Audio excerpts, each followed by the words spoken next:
من احلى المعجنات اللي تعمليها معجنات الزبادي، اللي هي العجينه اللي بتبقى بالزبادي اللي هو الروب او اليوجرت. بنعمل منها معجنات حلوه جدا. هنا انا هعمل بيتزا اللي هي مرتفعه الاطراف من بره، من النص عاديه جدا. ده القعر بتاعها بعد التسويه بيبقى لونه ذهبي. هنعمل فوكاشيا الايطالي، طبعا جميله جدا جدا، في ناس بيضيفوا عليها حاجات اكتر من كده. هنعمل شكل تاني من البيتزا بقى، ده الشكل الجديد. بعد ما بتتفرد البيتزا بتتقطع مكعبات. حابه تخليها بس كده بالصلصة وطماطم شيري وزيتون، تمام. حابة تضيفي عليها لحوم دواجن براحتك، حابة تضيفي عليها الحاجات المصنعات، سوسيس، هوت دوج، الحاجات اللي انتوا بتستعملوها الغريبة دي براحتكم. بس بمرضى ربنا الحاجات دي كلها غلط، وعلى مدار السنين بتعمل كانسر. وبلاش تعودوا ولادكم عليها، بلاش تحببوهم فيها قوي، حرام يعني، راعوا صحتهم. كده احنا هنعمل ايه بقى؟ هنضيف عليها بعدين جبنه موتزاريلا بس، وبندخلها الفرن تطلع بالشكل التحفه الجميل قوي ده. رائعه رائعه رائعه، تعجب اي حد. والصلصه اللي فوق لكم مطلق الحريه، ضيفوا اي حاجه. اتمنى من المشاهدين الجدد اللي بيشرفوني يشتركوا في القناه، فعلوا جرس، اختاروا الكل علشان يوصل لكم كل جديد ان شاء الله. هنيجي بقى نعمل العجينه. هنحط كوبايه ميه دافيه ومعلقه سكر كبيره، وهنضيف كمان معاها معلقه خميره كبيره اللي هي الباكت الصغير ده اللي هو بيبقى 10 جرام. وهنضيف ربع كوبايه زبادي بعد ما نخلط دول. وهنضيف كمان معاهم ربع كوبايه زيت بس، مش اكتر من كده. في ناس بتضيف كميه الزيت بطريقه عبيطه، لا، هو النص كيلو بياخد ربع كوبايه، مش اكتر من كده. ضفنا هنا ربع كوبايه الزبادي.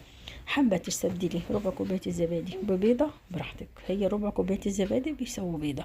حابه تعملي زي ما انا بعمل بالزبادي، هتاخدي عجينه بيرفكت وزي الفل، ولا فيها ريحه زفاره ولا اي حاجه. هنا ضفنا ربع كوبايه الزيت. بعدين بنضيف نص كيلو دقيق، دقيق مخبوزات، انا ما بستعملش غيره اللي هو دقيق كل الاغراض. ونضيف هنا نص كيلو 3 كوبايات ونص. لو حسيتي العجينه بتاعتك محتاجه معلقه ميه بعدين وانت بتعجني ضيفي. هنا انا ضفت عليها رشه ملح بس، مش اكتر من كده. على فكره المره دي ما ضفتش ولا بيكنج باودر ولا كربوناتو خالص. والعجينه طالعه معايا هشه جدا وسوفت وجميله. بعد لما بتتخمر العجينه بطلعها من البوله. بعدين هقطعها. شوفوا انتوا حابين تقطعوها قد ايه. انا عندي اوضه فيها شمس، حطيتها والله العظيم ما اخدت ربع ساعه بالظبط واختمرت وملت البوله. فظيعه، غير ما تركنيها بقى جوه في المطبخ. لو عندك اوضه فيها شمس وفاتحه شباك ولا بلكونه بتختمر بسرعه جدا جدا. انا هقطعها على 4 لان عايزه اعمل 4 حاجات. بتلمي العجينه كده بايديك كلها، كبسيها ببعض وبعدين تحت بطن ايدك ولفيها. ليه بتلفيها؟ علشان تاخدي سطح املس. حتى لو بتعملي كايزر برضو بنعمله بالطريقه اللي هي بتلفها كده. هنفرد بقى. هنا بنحط دقيق تحت العجينه وفوق العجينه تحت القطعه الكوره دي، وبنفردها. شوف انت حابه القطر قد ايه، حباها مثلا 20 سنتي، 25. ولو حابه كمان القطر 30 على فكره ممكن تعمليها براحتك، هتبقى خفيفه قوي، هتبقى زي الايطالي. بس انا هنا المشكله مش عاملاها ايطالي، انا عاملاها بيتزا عاديه. هجيب صينيه هدهنها زيت، معلقه زيت، وهسكن العجينه بتاعتي فيها. هخليها طبعا، هركنها لغايه لما افنش كله مع بعضه في الاخر. جبت برضو عجينه تاني كوره، حطيت دقيق تحت وفوق، وبعدين فردت العجينه. بعد ما فردت العجينه هجيب صاج كبير او صينيه كبيره واسعه، لان دي انا هقطعها. هجيب العجله بتاعت البيتزا وهقطعها مكعبات، فلازم يبقى في مساحه معايا اعرف امشي بالعجله او بالسكينه حتى انك تقطعيها. ولكن بالسكينه مش هتديكي شكل جمالي، بالعجله بتاعت البيتزا احسن، هتديكي شكل حلو. او باي حاجه حاده، بالسكينه ما اعتقدش هتديكي شكل حلو يعني. المهم كده انا دهنت الصاج، هجيبه هسكن فيه العجينه بتاعتي. لو اتململت منك مفيش مشكله، سويها انتي يعني، وانتوا بتحطيها وارد تيجي حته مثلا عوجه، سويها مفيش ادنى مشكله. بعد ما تسويها كده بتجيبي العجله بتاعت البيتزا وبتقطعيها. قطعيها بالطول وبالعرض، هتاخدي مكعبات او مربعات. انا في ناحيه هنا طلعت اكبر من ناحيه معايا، فوانتوا بتقطعي راعي التقطيع. انا كنت عايزه اخلص بسرعه لان اتاخرت في عمل الاكل يعني. فانتوا قطعوها اعمليها بمزاج يعني. لو انت مش مستعجله خلاص قيسي بالمسطره او يعني حاولي تخلي نظرك دقيق شويه فيها. كده انا خلصتها. هتيجي بقى للدهان براحتك، عندك كذا حاجه. يا اما تدهنيها كاتشب، يا اما تدهنيها صلصه ايطالي، يا اما تدهنيها صلصه بيتزا العاديه. الصلصه بتاعت البيتزا العاديه، هاتي بكوبايه عصير طماطم حطيها على البوتاجاز تتسبك، وبعدين بتضيفي معلقه سكر، نص معلقه ملح، نص فلفل اسود، نص معلقه زعتر، ومعلقه زيت زيتون، دي العاديه. لو حابه تعملي الصلصة اللي هي الإيطالي لا الوضع بيختلف. بتجيبي بصلاية صغيرة 3 فص توم، اضربيهم في الكبة، حطيهم في معلقتين زيت، قلبيهم على البوتاجاز تشم ريحة التوم، انزلي بالطماطم تتسبك، ضيفي نفس اللي فات، ملح، فلفل اسود، زعتر، سكر. هنا هتضيفي بقى ريحان زيادة لأن الصلصة الإيطالي فيها ريحان. بس كده. حابة بقى في حاجة تاني، ولو ان دي انا ما عجبتنيش بصراحة، تعبت معدتي. في حاجة تانية بيعملوها الأجانب دايما، اللي هي المعجنات بيدهنوها بالزبدة والثوم، فظيعة. عملت لي حموضة وتعبت معدتي فظيعة. عملتها مرة قلت يمكن عملت لي حموضة خليني أجربها تاني، جربتها تاني لا لا، بتقتل بصراحة. بتحس ان معدتك فيها حريقة كده قايمة، فظيعة، سيئة جدا جدا. انا معرفش الناس اللي بتاكلها ازاي، يعني معدتهم حديد ولا ايه، معرفش، سبحان الله.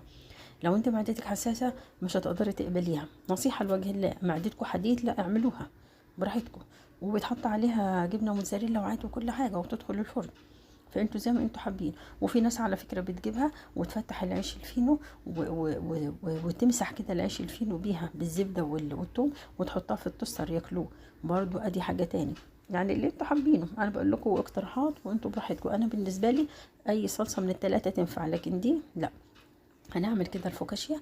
جبت قطعة، جبت صينية مربعة، حطيت فيها معلقة زيت، دهنتها بالزيت، فردت الفوكاشيا فيها بإيدي عادي.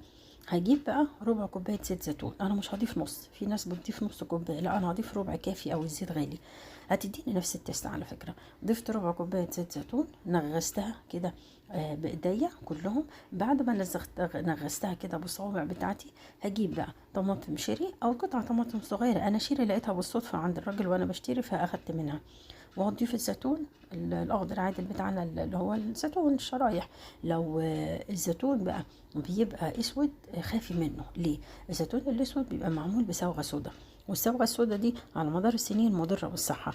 كل مطاعم البيتزا بره الشهيره ومش الشهيره بلا استثناء كله بيستعمل الزيتون الاسود المسبوغ بالصبغه السودا، وده خطر جدا.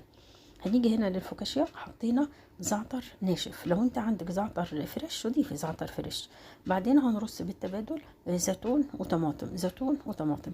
في ناس بتحط جبنه اسطنبولي، جبنه اسطنبولي اللي هي في العلب الكرتون، بيقطعوا مكعبات صغيره وبيحطوا جبنه، لكن هي في الاساس ما فيهاش اجبان، يعني هي في الاساس الفوكاشيا زي ما انا عاملاها كده، ده على اصلها.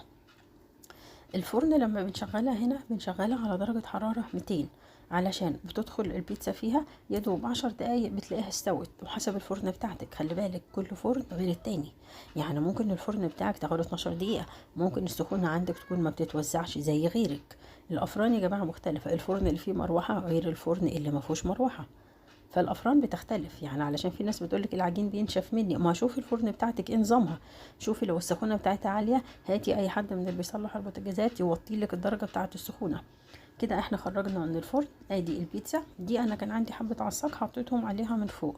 الفوكاشيا قلنا ما حطيناش عليها حاجه. البيتزا التانية دي انا ما ضفتش عليها زي ما شفتوا غير الزيتون والطماطم بس. طبعا هتقطعيها نفس التقطيعه اللي احنا كنا مقطعينها من قبل، معروفه باينه هي من الاطراف، هتمشي عليها بالعجله بتاعه البيتزا وهتقطعيها. حلوه جدا جدا الفوكاشيا، العجينه بتاعتها يا جماعه اللهم صل على النبي، بجد العجينه رهيبه رهيبه، قطنيه وجميله.